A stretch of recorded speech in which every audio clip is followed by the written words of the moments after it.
the vote for Joe Biden and Kamala Harris here in West Michigan today. Woo! There is so much at stake in this election. I know as a woman, a mother, a civil rights lawyer who has advocated for her community, a person of deep faith, everything I care about is on the line in 2020. So I raised my hand to run. It has never been more important that we here in West Michigan step up. We have a healthcare crisis in our country. We have a racial justice crisis in our country. We have an economic crisis in our country. We need to elect Joe Biden and Kamala Harris to lead us forward. The time to vote is now. More than 1 million people have already voted in this election. It's incumbent on each and every one of us to make sure we vote, make sure our family votes, make sure our friends vote. Here in Michigan, we are so proud to have robust ballot access. Here in Michigan, you can register to vote up until 8 p.m. on Election Day, but don't wait. Don't wait. Register today. Register your friends, your neighbors, your family members here today. There are so many ways that you can vote. You can request an absentee ballot. You can mail it back. You can drop it at the clerk's office. You can walk it in on Election Day. No matter how you choose to vote, make a plan today to get out and vote. Thank you so much. It is my honor to turn it over to our mayor, Rosalind Bliss.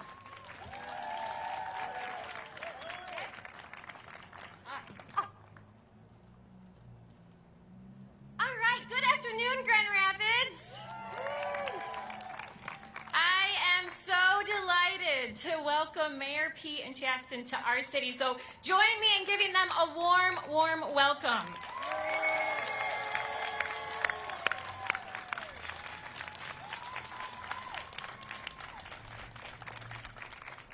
I am so delighted to join you today. I have had the incredible privilege to get to know Mayor Pete over the years as we both served together as mayor, and I can tell you he is one of the most brilliant, authentic leaders I have ever met. So we are absolutely delighted to have him here, and we are so excited to not just welcome him, but to get out the vote for Biden.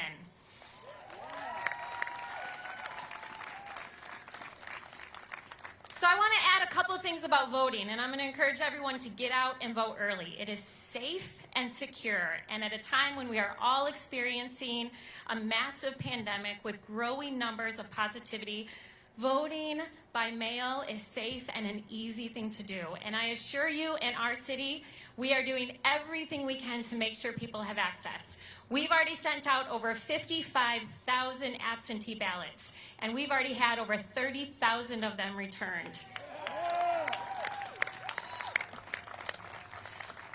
But that's not enough. We got to do more, and we're doing everything on our end. So today is the last day that you can apply for a ballot online, but you can still do that by going to your clerk. So if you're in the city of Grand Rapids, you can just come right down to the clerk's office. You can vote at the counter. We have 7 secure ballot boxes throughout our city. You can easily drive up or walk up and just put them in there. We check them daily. They are secure. They have security measures in place.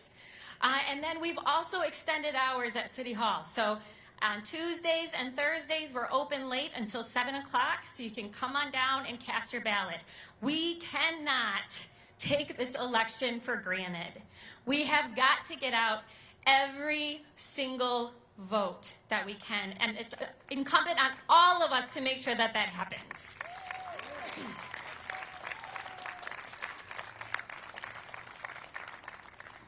We cannot afford a repeat of 4 years ago. We cannot.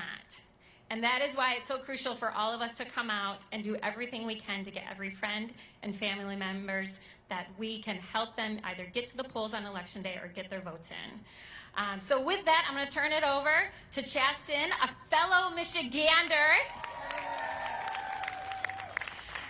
So we were We were just bantering, and I tried to get him to admit that he likes Grand Rapids more than Traverse City, but I couldn't do it. Traverse City's pretty awesome, but we are so grateful to have him here in Grand Rapids, and so now I'll turn it over to him.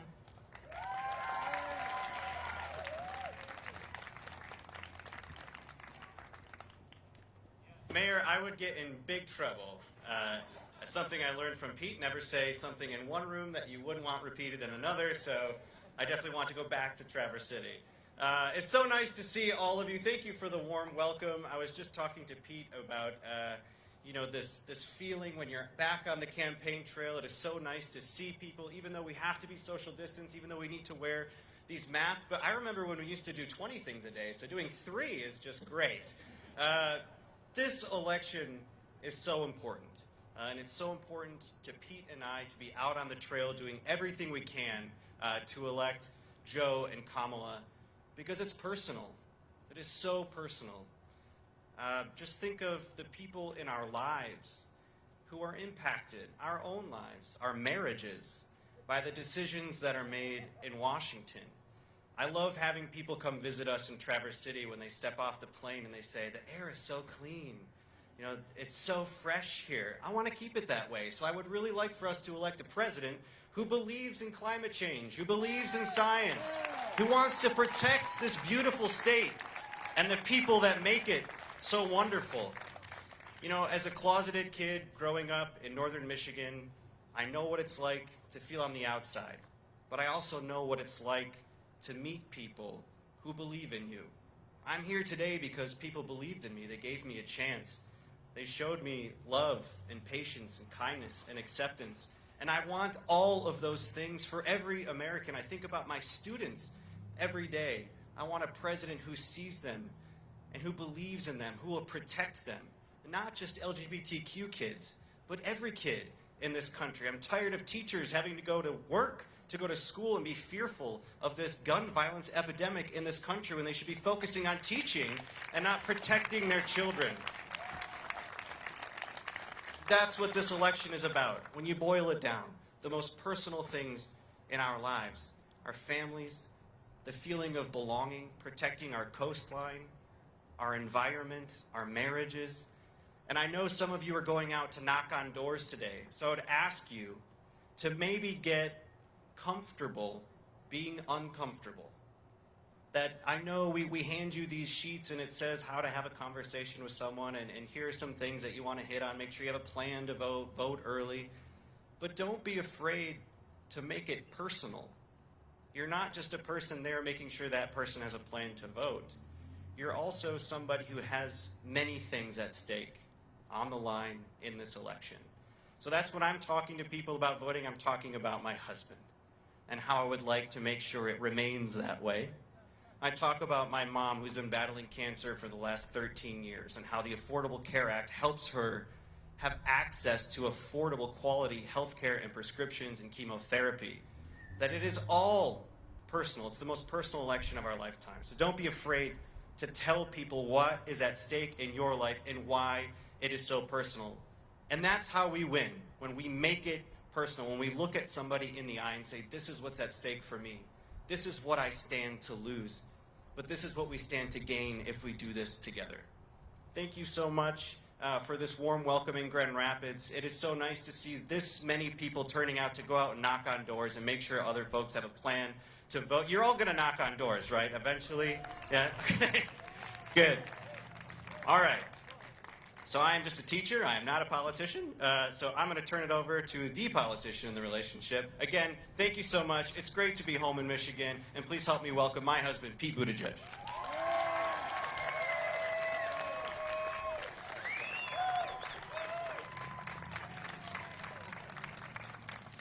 Hello, Grand Rapids.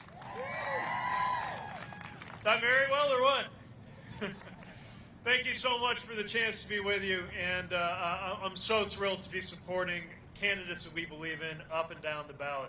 Yes, we've got to make sure that we elect Joe Biden and Kamala Harris, and I'll have a lot to say about that in just a minute. But we've also got to make sure that we elect Hillary Scholten, bring some common sense to Washington, D.C.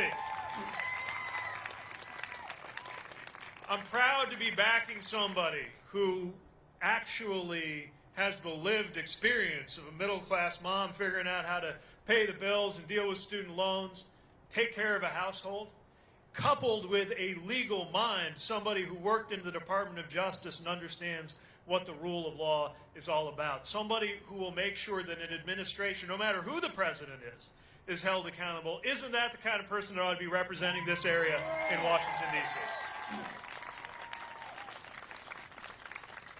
And I want to tell you, as a mayor of a river city that went through a lot here in the Midwest and is finding a new sense of identity, was once told it was dying but is now standing on our feet and moving forward, I feel so much kinship and so much appreciation for the leadership of your Mayor, Rosalind Bliss. You are fortunate to have her serving you. And we gather, us mayors, we come together, we talk.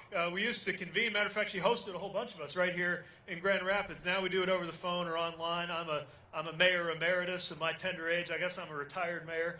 But we still talk about mayor stuff all the time. And it is a demanding job, especially right now. And yet mayors are stepping up, just like your governor is stepping up, to make sure that your communities are safe, to protect you, to serve you, and to support you. Now, we know what we're up against in this election. We have a president who is incapable of focusing on the most basic needs of the American people. As we live through one of the largest mass casualty events in American history, and it didn't have to be this way. We got a president who is cheering on people involved in a plot to commit violence against the sitting governor of a Midwestern state. That is not right for anyone in a position of authority and responsibility, let alone the President of the United States. We got a president who can't bring himself to utter the words Black Lives Matter, let alone condemn white supremacists. That is wrong for anyone in a position of authority, let alone the President of the United States.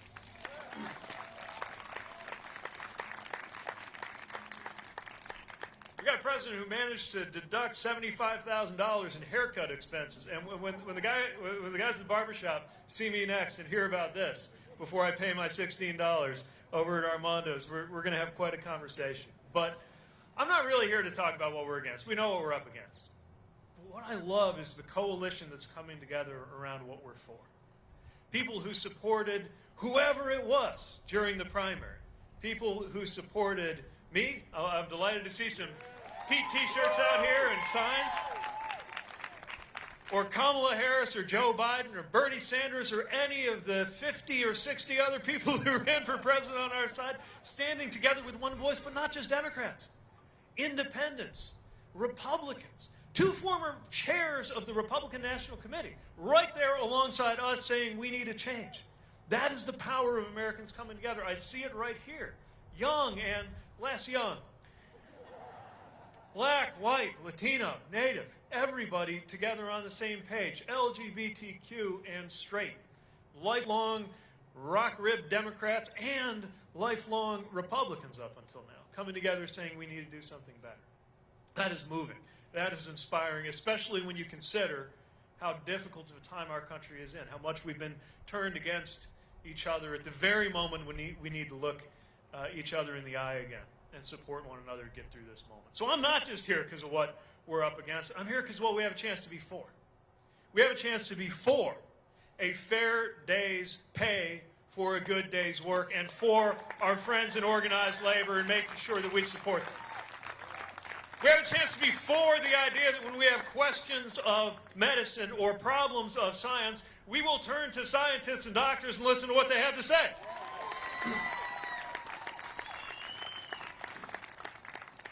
We are for the importance of public education and a Secretary of Education who believes in public education.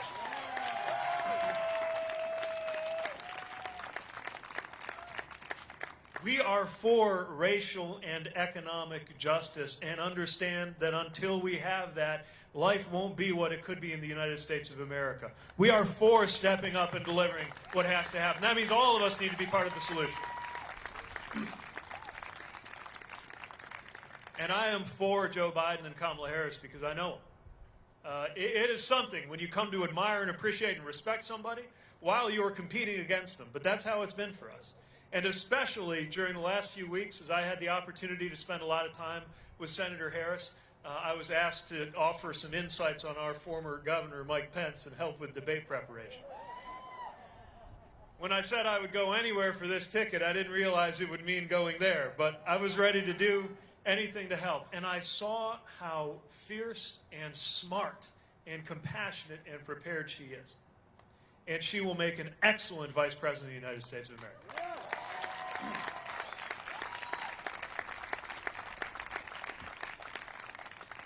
And in Joe Biden, I got to tell you, this is somebody who had every reason to be a little bit less than warm and welcoming. A lifelong public servant, when a guy like me decides he's going to compete at his side for the nomination. And I got to tell you, when I was up in the polls and when he was up in the polls and when things were going well for either one of us or poor for one of either of us, Joe Biden treated me graciously and kindly and honorably because he's a gracious and kind and honorable human being. And wouldn't that be a nice thing to have in the White House as well?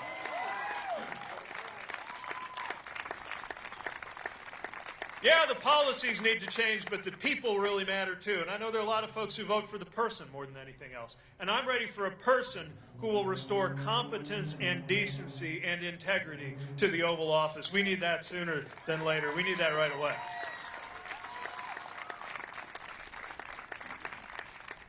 That's what we have a chance to be for right now.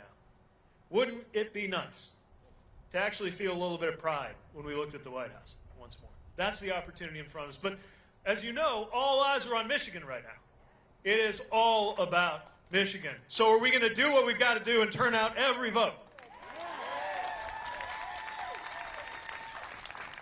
Are we going to find every neighbor and every cousin and everybody you know in your faith community or your sports team or your school, and if they're still thinking about how they're going to vote, are we going to reach out to them and tell them what's on the stake for our country and for us? And then we got our friends who are still deciding whether to vote. We know that if they vote, they'll vote for us, but they're frustrated, and understandably so with the system. They're wondering whether it's worth it, and we've got to let them know that your moment of maximum power is the moment you fill in that ballot, and we need you to do it as early as possible, and we need you to do it no matter what.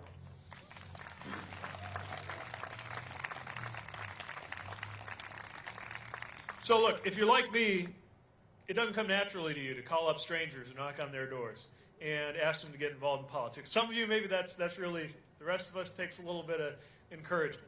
And for me, it takes the encouragement of walking into a campaign headquarters and having that smell of coffee and sitting right next to another volunteer. And we don't get to do this in the normal way. That's true. But we get to create a new way of safely reaching out to voters because we respect the safety of the people we're reaching out to and our supporters, and we're still going to make sure that we reach out to everyone and let them know what's at stake. Because at the end of the day, we could get to such a better place. Here's the thing about 2020. It's been terrible. But here's the other thing about 2020. It's not over yet. And the story of 2020 has not yet been fully written. We get to write the last and most important chapter in the story of 2020 together. That's what we have a chance to deliver. That's what Michigan will do for the United States of America. And you will be proud of your role in that. So thank you for what you're doing. Keep at it. Let's sprint through the tape. And let's make sure we're celebrating the next time I come through Grand Rapids. Thank you. Thank you.